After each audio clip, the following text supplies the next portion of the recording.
அத்தை அத்தை அத்தை. என்ன ஆதிரா, சொல்லு. கூப்பிட்டியா? கூப்பிட்டியாவா?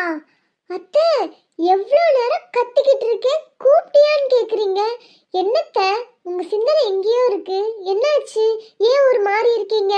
அது ஒன்றும் இல்லைம்மா, சொல்லு. எது கூப்பிட்ட? இல்லத்த, இல்ல, உங்களுக்கு ஏதோ ஒரு பிரச்சனை. பரவாயில்ல, நான் தானே, நான் உங்க மருமகள் இல்லையா? பரவாயில்ல, என்னனாலும் சொல்லுங்க. என்ன பிரச்சனை உங்களுக்கு? ஃபஸ்ட்டு உட்காருமா, சொல்கிறேன். சொல்லுங்கத்த, என்னாச்சு? என்ன பிரச்சனை? ஏன் ஒரு மாதிரி இருக்கீங்க? மாமா ஏதாவது திட்டினாங்களா? உங்க பையன் ஏதாவது சண்டை போட்டாங்களா? என்னாச்சுத்த? அது ஒன்றும் இல்லைம்மா, உங்கள் கல்யாணத்துக்கு வெளியே கொஞ்சம் கடன் வாங்கியிருந்தேன். அது இப்போ வட்டியும் அசலும் சேர்ந்து கட்டுன்னு சொல்கிறீங்களா? என்னால் சுத்தமாக முடியல. கொடுக்க முடியாத சுச்சுவேஷனில் ரொம்ப அசிங்கமாக பேசுகிறானுங்க. என்னால் காது கொடுத்து கேட்க முடியல. அதான் என்ன பண்ணுறதுன்னு தெரியாமல் முழிச்சிட்ருக்கேன். ஓ, அப்படியா? எவ்வளோத்த? எவ்வளோ வாங்கியிருக்கீங்க? 4 லட்ச ரூபாம்மா. சிம்பிளாக தான் பண்ணேன், அதனால வெறும் 4 லட்ச ரூபா தான். ஆனால் அதே என்னால் முடியலையா, என்ன பண்ணுறதுன்னு தெரியாமல் அதான் யோசிச்சுட்ருக்கேன். 4 லட்சமா? ஐயோ, அவ்வளோ அமௌண்ட்டுக்கு எங்கத்த போகிறது? உங்கள் பையனை விட்டு வேணா அவங்கள்ட்ட பேசி சொல்லட்டுமா? ஏதாவது பேசி சால்வ் பண்ணி டைம் கேட்கலாம். அவங்க வாயை திறந்தாவே தப்பாதாம்மா பேசுவானுங்க. அதனால இதெல்லாம் வேலையாகாது. ஃபஸ்ட்டு அமௌண்ட்டை கொடுக்குற மாதிரி தான் பார்க்கணும். அதுதான் என்ன பண்ணுறதுன்னு தெரியாமல் நான் யோசிச்சுட்ருக்கேன். என்ன பண்ணுறது? அம்மா ஆதிரா, எனக்கு ஒரு யோசனை தோணுது. ஆனால் அது எப்படி உங்ககிட்ட சொல்கிறதுன்னு எனக்கு தெரியலையே. என்ன யோசனத்தை? என்கிட்ட சொல்கிறதுக்கு உங்களுக்கு என்ன கூச்சம்? சொல்லுங்க, நம்ம அது ஏதாவது செட் ஆகுதான்னு பார்க்கலாம்ல. அது அது வந்து அது அம்மா, உங்கள் அப்பா உனக்கு எவ்வளோ நகை போட்டாங்க? எனக்கு 30 சவரன் போட்டாங்கத்த. ஏன், என்னாச்சு? ஏன் கேட்குறீங்க? அது ஒன்றும் இல்லை ஆதிரா, ஊர் பையன்கிட்ட பேச்சு வாங்குறதுக்கு நம்ம உஷாராக இருந்துக்கலாம்ல. உன் உன் நகையை வேணா கொடுத்தேனா அந்த பேங்க்கில் வச்சு அந்த கடனை கட்டிட்டோன்னு வையேன், நம்மளுக்கு எப்போ முடியுதோ காசு இருக்கோ அப்போ நம்ம திருப்பிக்கலாம்ல. எதுக்கு நம்ம மற்றவங்கள்ட்டலாம் பேச்சு வாங்கிட்டு இருக்கணும்? அதான் நீ என்னம்மா சொல்கிற? நான் எனக்கு தெரியலையேத்த. நான் வேணா எங்கள் வீட்டில் ஒரு வார்த்தை கேட்டுட்டு சொல்லட்டுமா? ஐயோ, அப்படிலாம் நீ தரவே வேணாம்மா.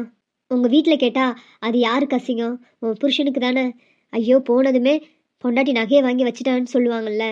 நீ கேட்க வேண்டாம்மா, நீ தரவும் வேண்டாம், விட்டுரு. நான் இருக்கேன் உன் நகைக்கு, நான் பொறுப்பேற்றுக்கிறேன் உன் நகைக்கு. உன் நகைக்கு எந்த பிரச்சனையும் இல்லாமல் நான் பார்த்துக்கிறேன். உன் வீட்டில் கேட்குறதா இருந்தால் நீ அந்த நகையை தரவே வேண்டாம்மா. ஆனால் ஒருவேளை நீ நகை கொடுத்தேன்னு வையேன், உன் நகைக்கு நான் பொறுப்பேற்றுக்கிறேன். நீ யாரை நம்பியே கொடுக்க வேணாம், உன் புருஷனை நம்பி கூட கொடுக்க வேணாம். நீ என்ன நம்பி கொடு, உன் நகையை நீ அப்படியே வாங்கிக்கோ. கடன் முடிஞ்சதும் நான் உன் நகையை உனக்கு திருப்பி கொடுத்துட்றேன், சரியா? ப்ளீஸ் ஆதிரா. என்ன எதுவுமே சொல்லாமல் போகிறா?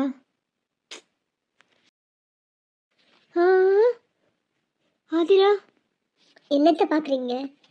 உங்களுக்கு ஒரு கஷ்டம்னா அது எனக்கு இல்லையா? இந்த குடும்பத்தில் நானும் ஒருத்தி தானே. ஏன் அவளை சங்கடப்பட்டுட்டு கேட்குறீங்க?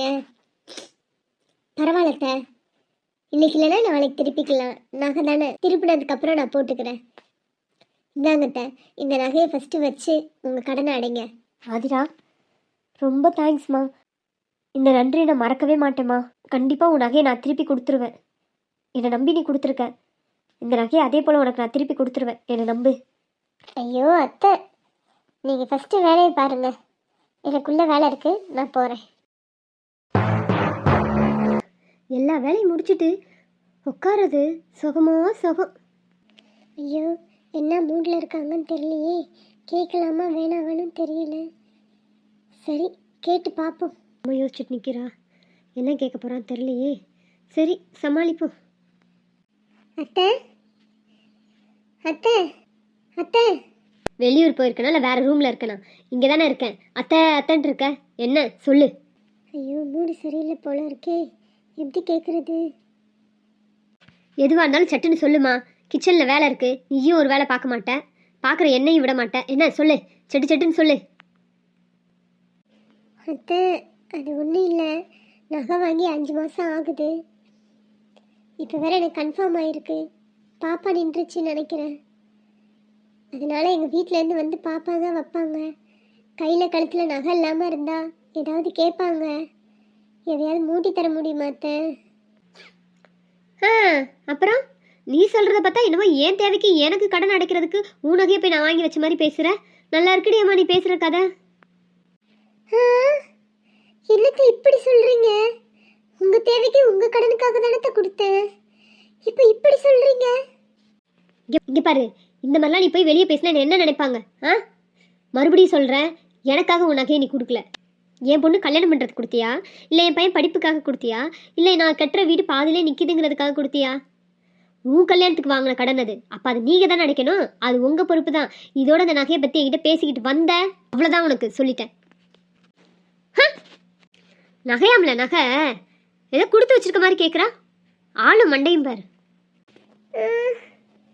போச்சா? ஐயோ கடவுளே, என் நகை எல்லாத்தையுமே இழந்துட்டேனே. இப்போ என்ன பண்றது? எங்க வீட்டில் வந்து கேட்ட நான் என்ன சொல்லுவேன்? இப்படி நம்பி ஏமாந்துட்டேனே.